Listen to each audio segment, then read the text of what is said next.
આયનીકરણ enthalpy એટલે શું? સમૂહ અને આવર્તમાં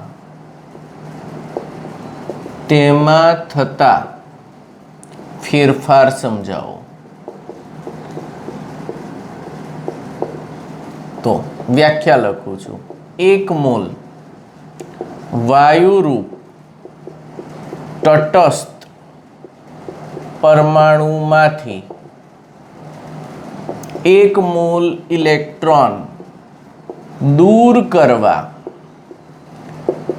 આપવી પડતી ઊર્જાને આયનીકરણ એન્થાલ્પી ΔIH1 કહે છે. ફરી 1 મોલ વાયુરૂપ તટસ્થ પરમાણુમાંથી 1 મોલ ઇલેક્ટ્રોનને દૂર કરવા આપવી પડતી ઉર્જા શું કરવી પડે છે? આપવી પડે છે. કેન્દ્રથી ઇલેક્ટ્રોન બંધાયેલો છે, એને તોડવો પડશે. એ બંધને તો ઉર્જા શું કરવી પડશે? આપવી પડશે. આપવી પડતી ઉર્જાને શું કહેવાય? આયનીકરણ enthalpy ΔIH1 means X gaseous વત્તા ઉર્જા આપી gives X plus gaseous plus ઇલેક્ટ્રોનને દૂર કરવા આપવી પડતી ઉર્જાને આયનીકરણ એન્થાલ્પી કહે છે. ΔIH1. હવે X પ્લસમાંથી ફરી ઉર્જા આપશો તો બીજો ઇલેક્ટ્રોન મુક્ત થશે. તો શું બનશે? X plus 2 gas plus electron પ્લસમાંથી +2 થયો. તો આ જે ઉર્જા થઈ ફરી આપી એને શું કહેવાય? દ્વિતીય આયનીકરણ એન્થાલ્પી. આ છે તમારી પ્રથમ અને આ કઈ છે? દ્વિતીય. આ જ રીતે તૃતીય આયનીકરણ એન્થાલ્પી પણ હોય. ચલો મને એમ કહો, આ વધારે હશે કે આ? તો always ΔIH2 greater than delta ionisation enthalpy 1. કેમ?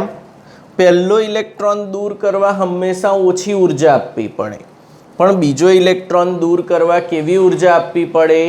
વધારે. એક ઓલરેડી દૂર થઈ ચૂક્યો છે એટલે પ્રોટોન બરાબર પકડી લેશે ઇલેક્ટ્રોન્સને. હવે બીજો દૂર કરવા વધારે તાકાત આપવી પડશે. તો વધારે ઉર્જા આપો તો બીજો ઇલેક્ટ્રોન દૂર થાય. આ રીતે હજુ વધારે આપો તો ત્રીજો દૂર થાય. તો એને તૃતીય આયનીકરણ એન્થાલ્પી કહેવાય. હવે એક જ સમૂહમાં ઉપરથી નીચે તરફ જતા પરમાણ્વીય ત્રિજ્યાઓ શું થાય છે મિત્રો? વધે છે.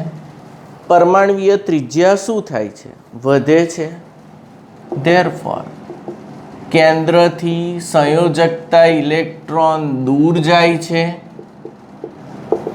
ધેરફોર કેન્દ્રનું સંયોજકતા ઇલેક્ટ્રોન પ્રત્યે આકર્ષણ ઘટે છે. આકર્ષણ શું થાય છે? ઘટે છે. ઇલેક્ટ્રોન કેન્દ્રથી દૂર જાય છે.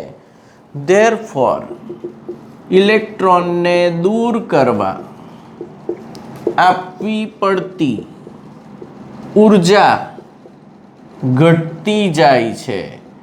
તમે સમજો કે કેન્દ્રથી ઇલેક્ટ્રોન જેટલો દૂર જાય એટલી ઓછી ઉર્જા આપીને ઇલેક્ટ્રોનને છૂટો પાડી દેવાય. પણ કેન્દ્રની એકદમ નજીક હોય, કેન્દ્રએ બરાબર પકડ્યો હોય તો ઉર્જા કેવી આપવી પડશે? વધારે. અને દૂર હોય તો ઉર્જા કેવી આપવી પડે? ઓછી. ધેરફોર એક જ સમૂહમાં ઉપરથી નીચે જતા આયનીકરણ એન્થાલ્પી ઘટે છે.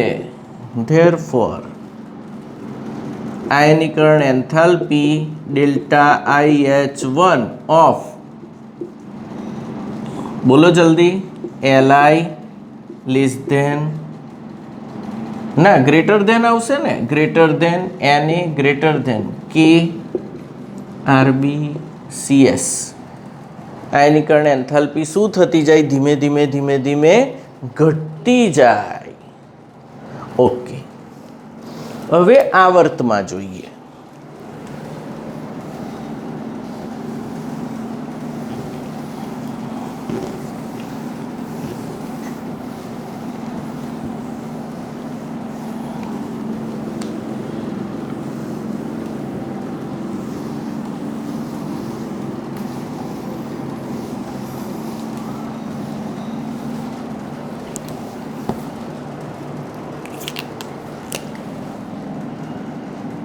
એક જ આવર્તમાં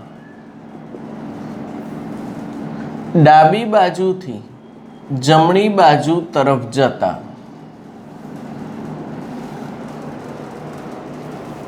ડાબી બાજુથી જમણી બાજુ તરફ જતા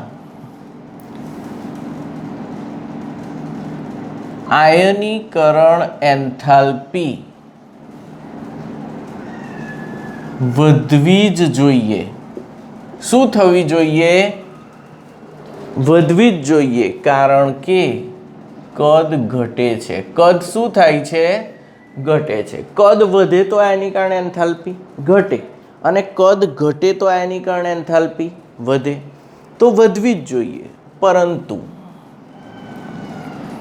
પ્રાયોગિક રીતે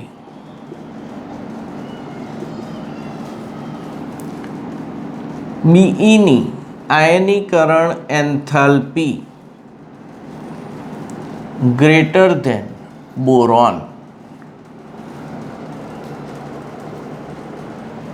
જેની સમજૂતી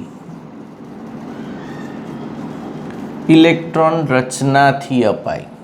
કોનાથી અપાય? ચલો, બેરિલિયમની ઇલેક્ટ્રોન રચના બોલો. 1s2 2s2. અને બોરોનની ઇલેક્ટ્રોન રચના બોલો. 1s2 2s2 2p1. અહીં બોરોનમાં છેલ્લો ઇલેક્ટ્રોન 2p કક્ષકમાં છે, જેને દૂર કરવો સરળ છે. જેને દૂર કરવો કેવો છે? સરળ. જ્યારે બેરિલિયમમાં છેલ્લો ઇલેક્ટ્રોન s કક્ષકમાં છે, જેને દૂર કરવો મુશ્કેલ છે. અને જેનો ઇલેક્ટ્રોન મુશ્કેલ છે, એટલે બેરિલિયમની આયનીકરણ એન્થાલ્પી કેવી થઈ જાય? વધારે. આ એક અપવાદ છે. અને શું કહેવાય? અપવાદ. આવું જ થાય છે પ્રાયોગિક રીતે. તો ઇલેક્ટ્રોન રચનાથી સમજાય કે ભાઈ આ પીનો ઇલેક્ટ્રોન એ બહાર થોડો હશે, બીજી જ કક્ષામાં હશે, પણ પી કક્ષકમાં હશે, જ્યારે આના ઇલેક્ટ્રોન કેન્દ્રથી વધુ નજીક છે, એટલે આ દૂર થશે. હવે જોઈ લઈએ આપણે. તો આ રીતે ગ્રાફ આવે. પરમાણુ ક્રમાંક અને આયનીકરણ એન્થાલ્પી. તો અહીં આવે લિથિયમ, એની ઉપર બેરિલિયમ, બેરિલિયમ પછી બોરોન નીચે આવશે. આ ખાસ તમારા આલેખ યાદ રાખવાનો છે. લિથિયમ પછી બેરિલિયમ ઉપર, પછી બોરોન નીચે. બોરોન પછી કાર્બન ઉપર, પછી કોણ ઉપર? નાઇટ્રોજન. ઓકે, નાઇટ્રોજન કરતાં ઓક્સિજનની ઘટે, અને પાછી કોની વધી જાય? ફ્લોરિનની. અને સૌથી વધુ કોની? નિયોનની. તો આ આલેખ તમારે યાદ રાખવો પડશે. લિથિયમ 3 4 5 6 7 8 9 10. અહીં તમને એવો પ્રશ્ન થાય કે સાહેબ નાઇટ્રોજન 7 ઇલેક્ટ્રોન રચના 1s2 2s2 2p કેટલા 3 1 1 1 અને ઓક્સિજન 1s2 2s2 2p 4 તો 1 2 3 અને અહીં 4 ઇલેક્ટ્રોન રચના પરથી સ્પષ્ટ છે કે આ ઇલેક્ટ્રોન રચનામાં ઓની ઇલેક્ટ્રોન રચનામાં થી એક ઇલેક્ટ્રોન દૂર કરવો સરળ છે. કેવો છે? સરળ છે. જ્યારે અહીં અર્ધપૂર્ણ પેટાકોષ રચના જે ખૂબ સ્થાયી છે, જે કેવી છે? ધેરફોર ઇલેક્ટ્રોન દૂર કરવો મુશ્કેલ છે. કેવો છે? મુશ્કેલ. તો આનો ઇલેક્ટ્રોન કાઢવો અઘરો છે. જ્યારે આ ઇલેક્ટ્રોન જતો રહે તો પાછું સ્થાયી થઈ જાય નાઇટ્રોજન જેવું. એટલે આ ઇલેક્ટ્રોન જલ્દી જશે અને આ ઇલેક્ટ્રોન નહીં જાય તો કોની વધારે થઈ જાય? નાઇટ્રોજનની. કોના કરતાં? ઓક્સિજન કરતાં. આ આલેખ તમારે મોઢે કરી દેવાનો. આ કયા આવર્તનો છે? બીજો આવર્ત. આ જ રીતે જો આપણે દોરીએ તો આવર્ત 3 ડેલ્ટા IH1 અને પરમાણુ ક્રમાંક. ચલો અહીં કોણ આવશે? સોડિયમ, પછી મેગ્નેશિયમ, અહીં એલ્યુમિનિયમ, પછી બોલો સિલિકોન, એની ઉપર ફોસ્ફરસ. ફોસ્ફરસથી ઓછું કોણ? સલ્ફર. લાઇનમાં જ આવે બધું. સલ્ફરથી વધુ ક્લોરીન, ક્લોરીનથી વધુ આર્ગોન. તો આ આવર્ત કયો? 3. આવર્ત 3, n બરાબર 3. આ પણ તમારે મોઢે કરવાનો છે. બંને આલેખ એક સરખા જ આવે છે, 2 ખાંચા પડે છે. હવે આના પરથી હું તમને ક્વાઇડો સમજાવવા પ્રયત્ન કરું. ક્વાઇડો 3.6. આટલું ક્લિયર સમજાયું બધું? ઓકે. હવે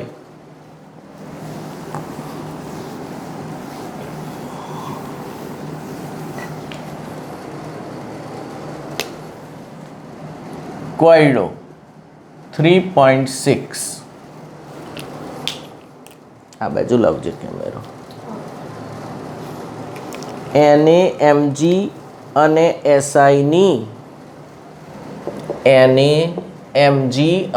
Si ની પ્રથમ આયનીકરણ એન્થાલ્પી 496, 737 ને 786. 496, 737 ને 786 કિલો જૂલ પર મોલ છે. શું છે? Delta IH1. આ તમને આપી છે આ રીતે. ઓકે.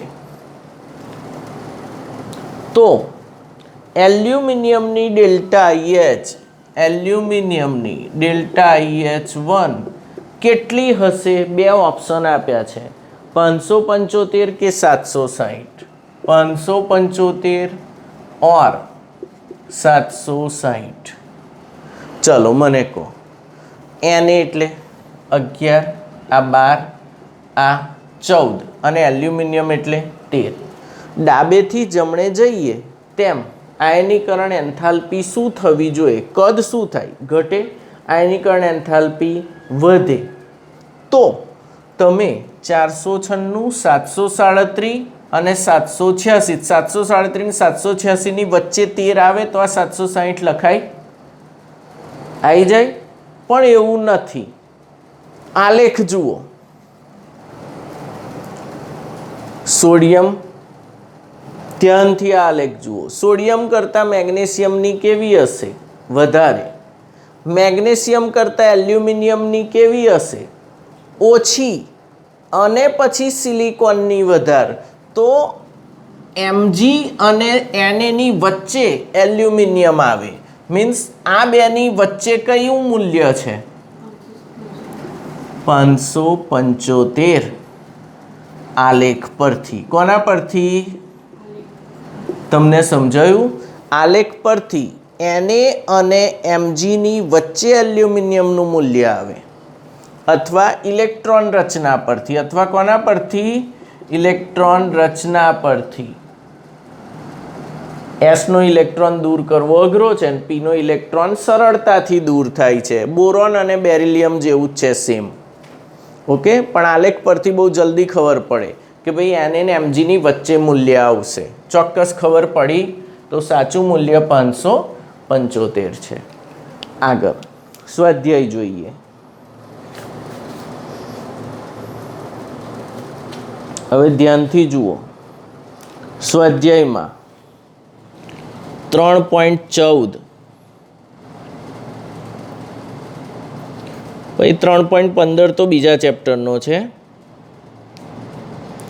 3.16 હમણાં જ કરાયો મેં, ધ્યાનથી જોઈ લો. આખો પ્રશ્ન 3.16 આ જ ક્વેશ્ચનમાં આવી જાય છે. પછી 3.17 Na કરતાં Mgની આયનીકરણ એન્થાલ્પી કેમ ઓછી છે? એ પણ આનું આ જ.